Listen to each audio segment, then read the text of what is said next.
bagi beri kisuan berat untuk selasang habak plastik lah kisuan kantam ki hokis ki wala pelang si bun kisuan berat mani jadi kinok tam ya thang itu dan entah ni ya buku pet mata pot ni mendai bandang ya buku mata mata kasi yang seneng ru nyiha maniak man berat habak berat ombe di sini cawar kinde belak tempat nama ya kisuan berat kami habak setelah mah bih kedua bih kumba impit ilam skiway mah kemang tu dalam mana kapal wai kapal orang mengajuk lah ban pukul ikisnang kam tabe di plastik kau kecik bengi be kedua ban kadang kada hing ba kini kini nang lain nawan ni mo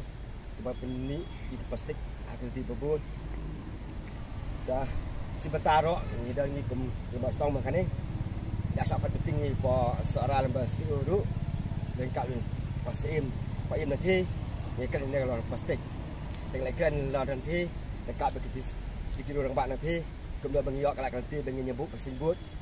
pom kaket wen pom tengah mah bakal ban piliang ada atlegi terspot kabel sebuah pesla balik seorang tengok kan dekat babi bah nak berisu iki webat dan nak bengiok keluar kita kiki badai pasimbut kemudian bagi kat nanti bengi pasimbut dan podong sebentar kau dia bakam kam celitanไปใส่เม็ดปลาแต่พอกันกระดองจริงกับบางนี้มันตักสกีกับอะไรอย่างบุกันที่สกีอัตริกสีขาวจงมาทำกันที่ถึงอะไรอีดูมันเรื่องสกีบางกินจนนี่จะใส่เม็ดกระจังหวัดประทายกับเรียวยาเสียงแบบอุดพอคิดว่า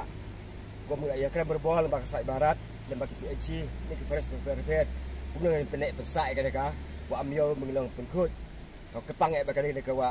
จริงกับปารอกีมาส่องปอสลองกีบับเลยนี่kalau kita ke bahasa bet pelat maki beliau tu dan juga tak kecil musim ke bah dan tak jenis teblam ban bet pot apa buat beliau kalau yang jenis kesenang labuk status lapar ke masjid sak dia gino ke bah yang bet lem kena cisnong dia kita bet yang tip lagi jenis kesenang dia dapat kecil